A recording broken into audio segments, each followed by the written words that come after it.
I do believe it is safe to say that we are finally in the deeper parts of fall. The leaves are falling, the colors are changing.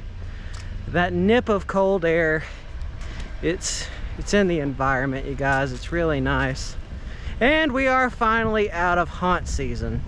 I'm pretty sure you all probably saw my last vlog of me taking down my Halloween decorations, my 12-foot skeleton, and also giving you all a bit of a life update. And as I promised, I'm going to continue Native American Heritage Month. This is the 3rd year I've done it. And the reason why I do it is because the Native Americans tell such an amazing story.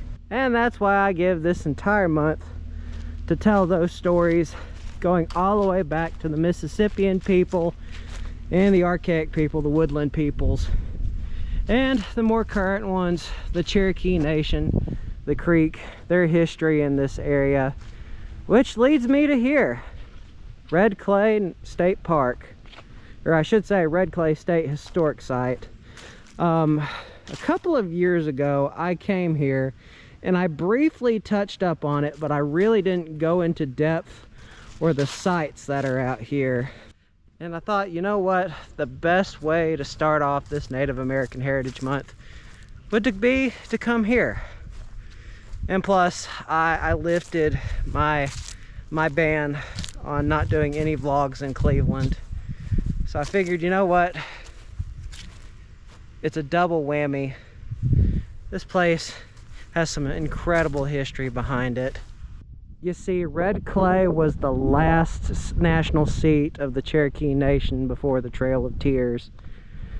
And the reason for that is because, well, Georgia, which is right over there, it's right across the state line, they made it illegal for the Cherokee Nation to hold council meetings back then in the 1830s.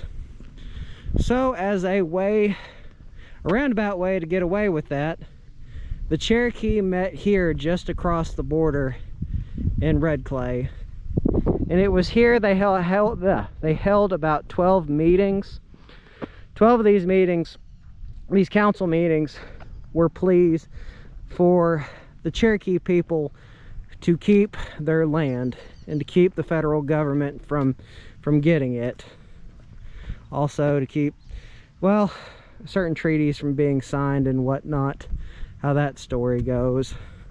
And why I say treaties is because, well, December 29th, 1835, a day that will live in infamy for the Cherokee Nation and the greed of the American people would happen. And of course, I'm talking about the Treaty of New Echota, where men like Chief Major Ridge and others would sign that treaty, thus signing away the Cherokee Nation's ancestral lands. And it was here at the council grounds of Red Clay that those people found out that they would be losing their homelands, and they would be forced on a 500-mile journey to a land they weren't really familiar with. And now there's an interesting story. A lot of people will ask, well, where did the Trail of Tears start? I mean, if you talk to a lot of historians, they'll say that Red Clay was one of those spots. But that's not really the case. You see, the Trail of Tears began for many Cherokee at their front doorstep. That is where the Trail of Tears actually started. At the front porch, the front door of those Cherokee who would be forced out west. Now, times would change. Much like Neochota, land would be sold off like Red Clay would, and it would be a farm. Up until about 1972, it would be put on the National Registry of Historic Sites, and from there, it would become a state park in 1979. And thus keeping this sacred area, thus preserving this sacred area to the Cherokee Nation. And by the way, there's another beautiful site here at Red Clay, and that is the Blue Hole. Now, it may not look like it but this spring right here, it pushes out about 400,000 gallons of water daily. Cold water, might I add. And now there is a very interesting story in why this spring is sacred to the Cherokee Nation. And I know for a fact this historic marker can tell it way better than I could.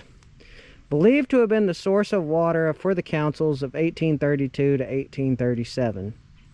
The Cherokee belief. There is another world under this, and it is like ours in everything. Animals, plants, and people, save the seasons, are different. The streams that come from the mountains are the trails which we reach this underworld, and the springs at their heads are the doorways by which we enter it. But to do this, one must fast and go to water and have one of the underground people for a guide. We know that the seasons in the underworld are different from ours, because the water in the spring is always warmer in the winter and cooler in the summer than the outer air. In the late 1880s, ethnographer James Mooney collected legends and myths such as this from the Cherokee mythkeeper Swimmer. Looks like circa 1835 to 1899. Was trained to be a priest, doctor, and keeper of tradition. Swimmer gives nearly 3/4 of the material in the myths of the Cherokee and sacred formulas of the Cherokee to Mooney. First chief of the list of storytellers comes from Nonani Swimmer. His mind was a storehouse of Indian tradition. And there's a photo of him right there. So this man is very important. And now a really cool thing about the blue hole. We can walk down to it. See? We can walk down to it. But interestingly enough, people that visit the park, they can swim and mess around on this side. But this side where the spring is, you have to be a member of the Cherokee Nation to go in it. Or if you are a member of, or if you are a biologist from the state, that is another way how you can get permission from the Cherokee Nation to conduct studies.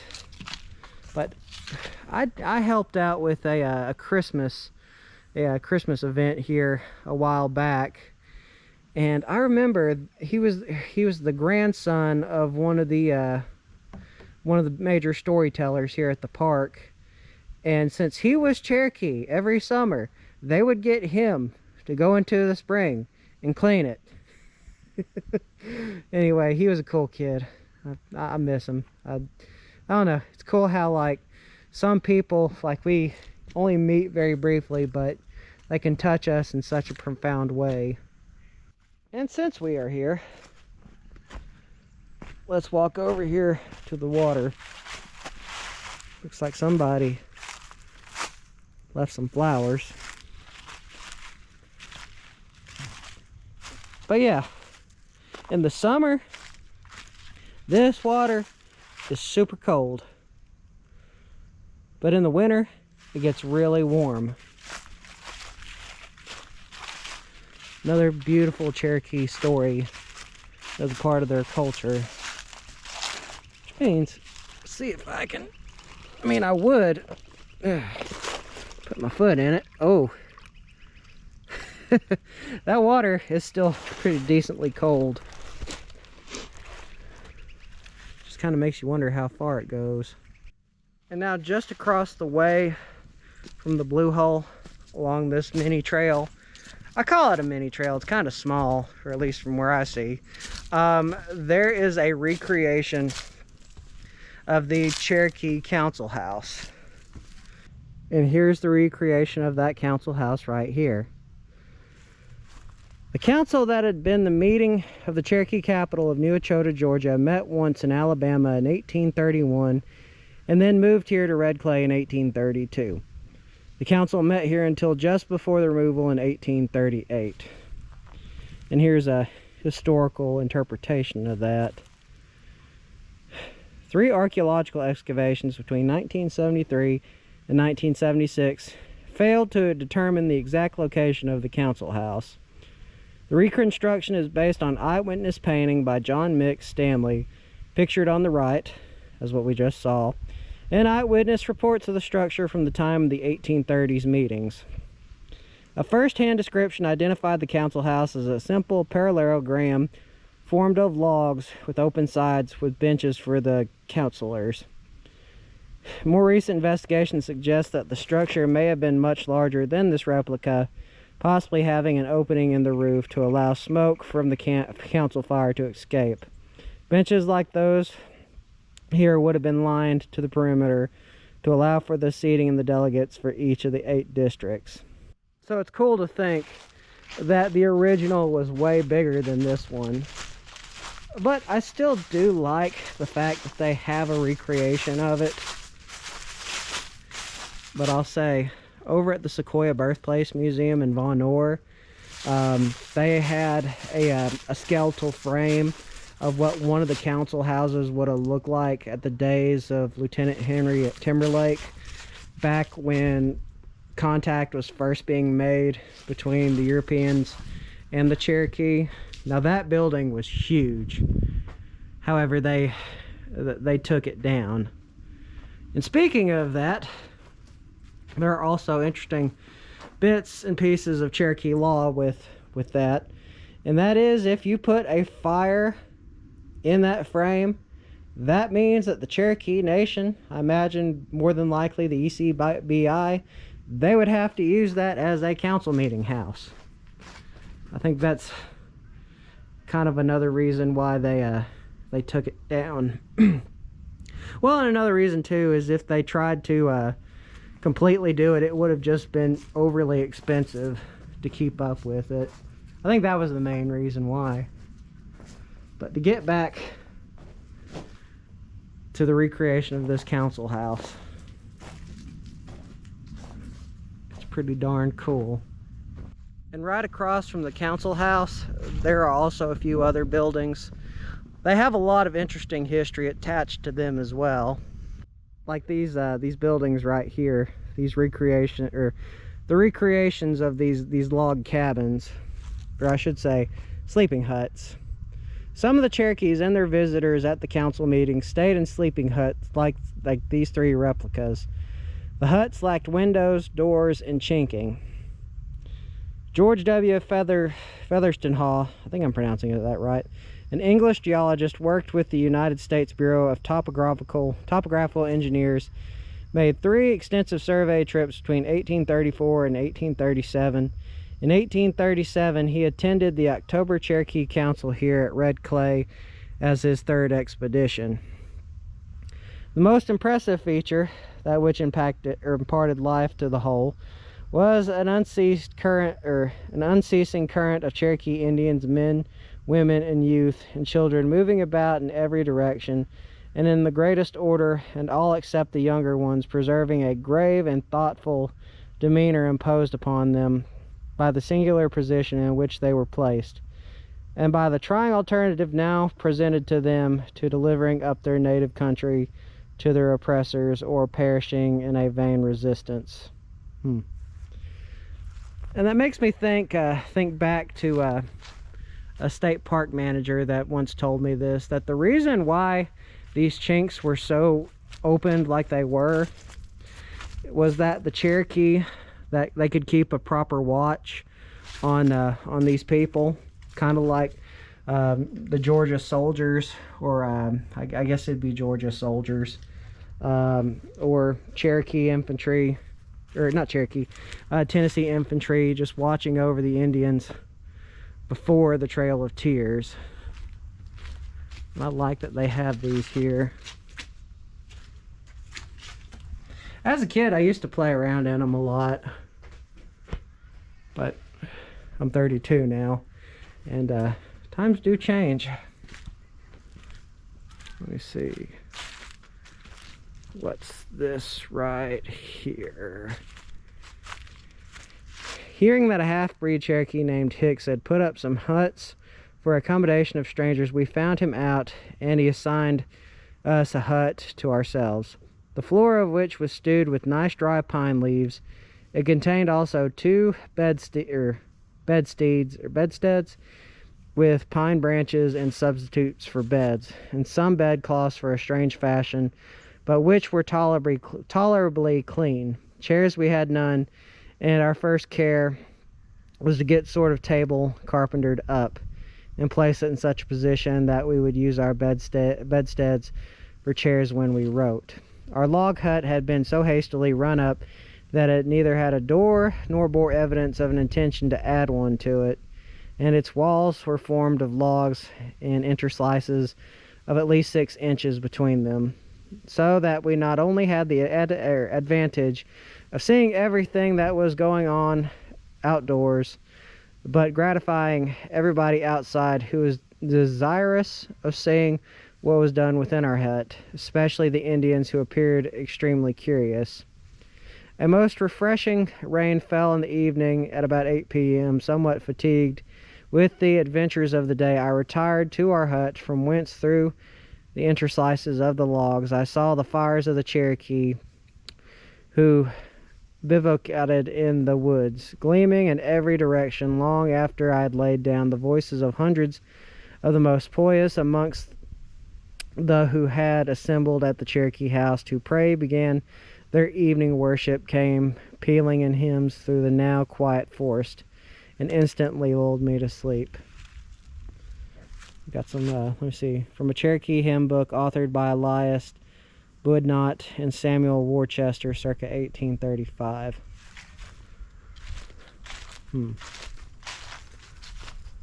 That's interesting. They had to fashion their own table. They did have a bed. Only walls could talk. See what the land was like way back when. And right across from those houses, here is a Cherokee homestead. Now, I want to say that these are original. Don't quote me on it. I know during the Christmas season, when they have Christmas at Red Clay, or Christmas lights at Red Clay, they do let people in.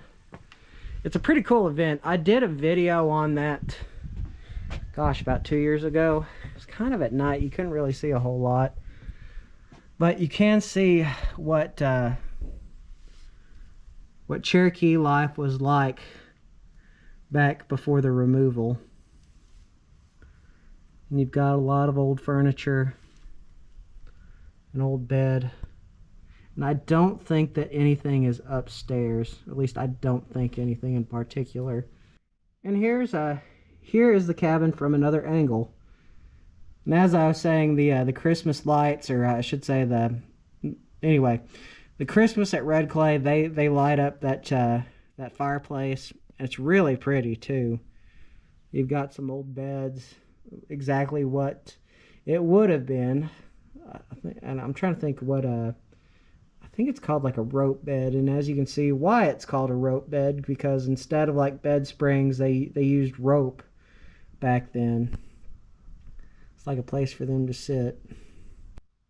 And actually, just as we looked inside the cabin, here is more info on inside the farmhouse. By the 1830s, many Cherokee families had conformed to European and cultural expectations. This farmhouse contains items and furnishings that are more commonly found in middle-class households during the time period. One item that reflects the 1830s is the rope bed.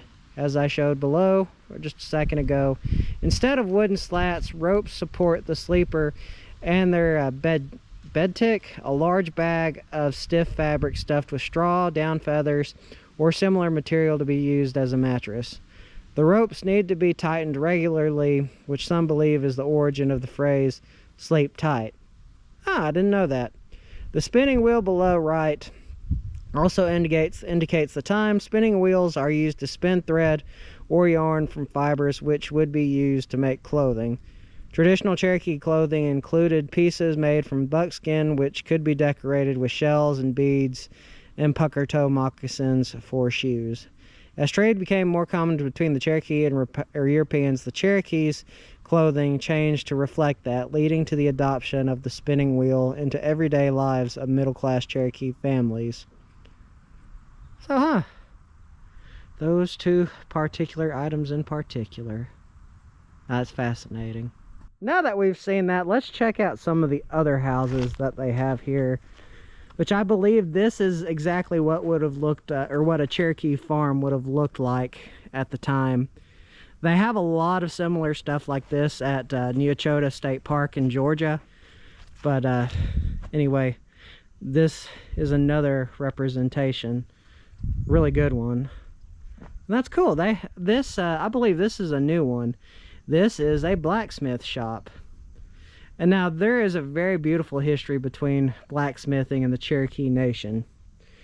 Because Sequoyah, otherwise known as George Gist, the man who created the Cherokee syllabary, this right here, one single man created an entire language on his own that was adopted by an entire people. But he started out as a silversmith and a blacksmith, and it's actually, by some accounts, that's where he came up with the idea for a Cherokee writing system.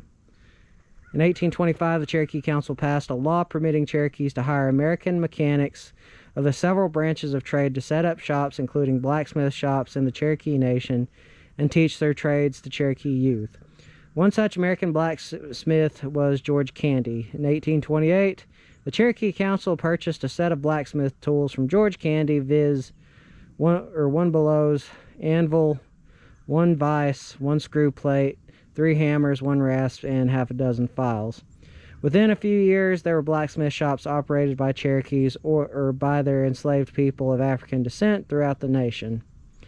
When Ava Miller, a Cherokee farmer, lost his home in Georgia to white settlers in 1835, he and his family moved to Red Clay, where they built a new farm. Among Miller's improvements was his 16 by 16 blacksmith shop, worth $15 at the Red Clay Council ground.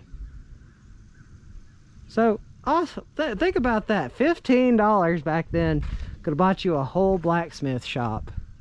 Present day, I mean, that's almost like tripled or quad, anyway, by 30,000 times maybe, or 100 times that.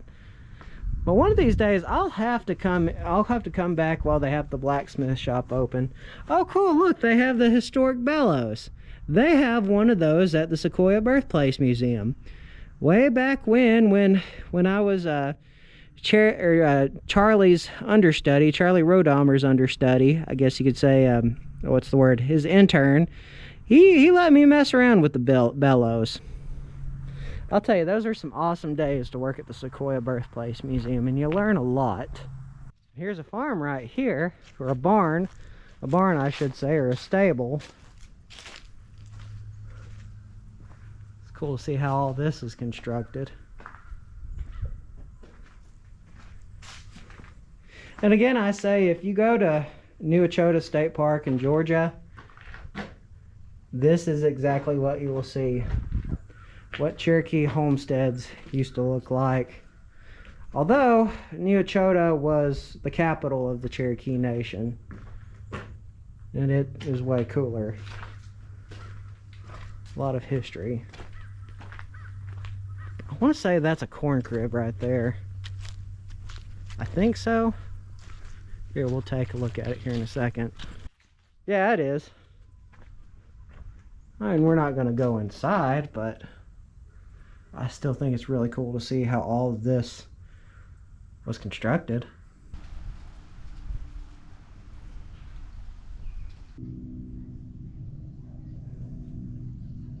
Now there is one particular structure here at Red Clay that I've only seen once. And why that is, it's a hike to get to. If you can believe it, it's kind of built like a fort. That's the best way I can describe it. But I figured, since we're out here, let's take the hike and let's go see it. And then there's one more thing I want to show you guys here at Red Clay.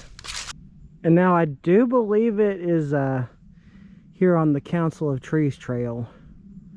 Luckily, it's only about 1.7 miles. Only 1.7 miles.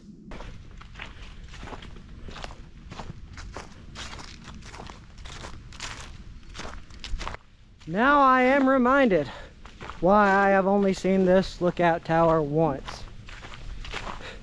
1.7 miles might seem short in the scope of things, but then you start tacking on uphill, downhill, higher grade. Yeah, it'll give you your daily workout in. But we have finally made it. I think this is a mile. I don't think this is the halfway point. I actually think this is a little over halfway. I wonder if they give presentations out here, because this kind of looks like somewhere you would sit, or maybe, probably more than likely, probably just stairs. But the last time I was out here, I was out at a Boy Scout camporee. I wasn't a Boy Scout, but I was in this group called Venturing. Now we could only stop very briefly at this site. I think it was a bit of a race, but some odd years later, about 14 years later, probably 13 years later, I finally made it out here. And I really don't think that a lot of people that come out to Red Clay, that they realize that this watchtower is out here.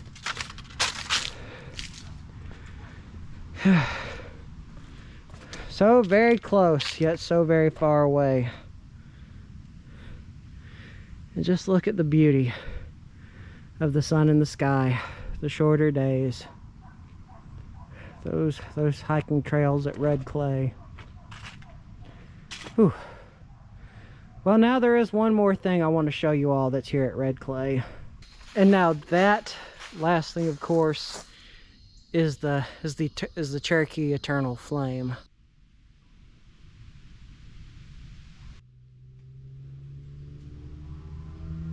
And speaking of things that I haven't seen, this is the first time that I've ever seen this bridge here at the park. Huh. The more you get out and the more that you see things, it'll open your mind. But yeah, the Cherokee Eternal Flame has a very fascinating story behind it. I believe we'll be coming up on it not too long from now. And by the way, I hope that I tell these stories properly, to the best of my ability. Okay.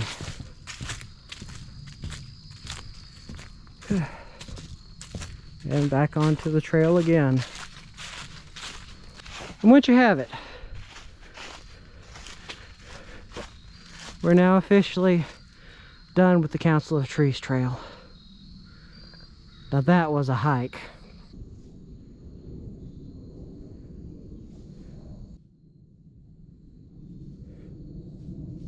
Now that was a hike.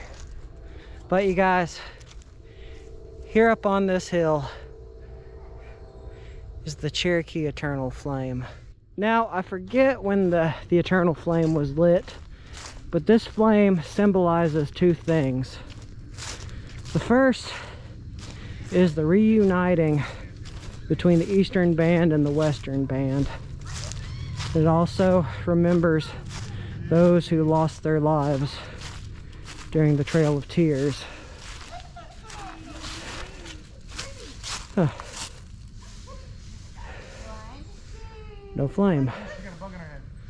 Oh, maybe it got turned off today. Eternal Flame of the Cherokee Nation. This fire is a memorial to those people who suffered and died on the infamous Trail of Tears. It also commemorates the reuniting of the Eastern and Western Cherokee nations here at Red Clay.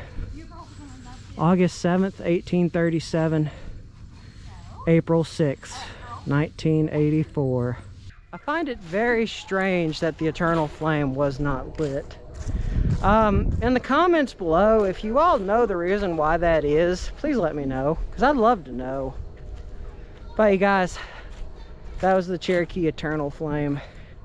And of course, as I was saying at the beginning of the video, this is Red Clay, the last meeting grounds of the National Cherokee, or the national, or I guess the last national grounds of the Cherokee Nation as a whole before the before the split between the Western Band, the Eastern Band in Kuala Boundary, North Carolina, and I believe there is a third band. I believe it's the Oklahoma Band. But anyway, guys, I hope you all enjoyed this start to Native American Heritage Month. I want to be as accurate as I can, just because these people tell, or the Cherokee, the Creek, the Native Americans, and even the Mississippian and other people that came before, they tell a very fascinating story. And I like to take November as that month to just remember them and to tell their stories and share their historic sites. But anyway, guys, remember, don't forget to subscribe and hit the bell icon. Always means a lot. Goes to show that y'all care. Now y'all want to see more awesome videos like this. So without further ado, you guys, this Native American Heritage vlog is over. See y'all in the next one.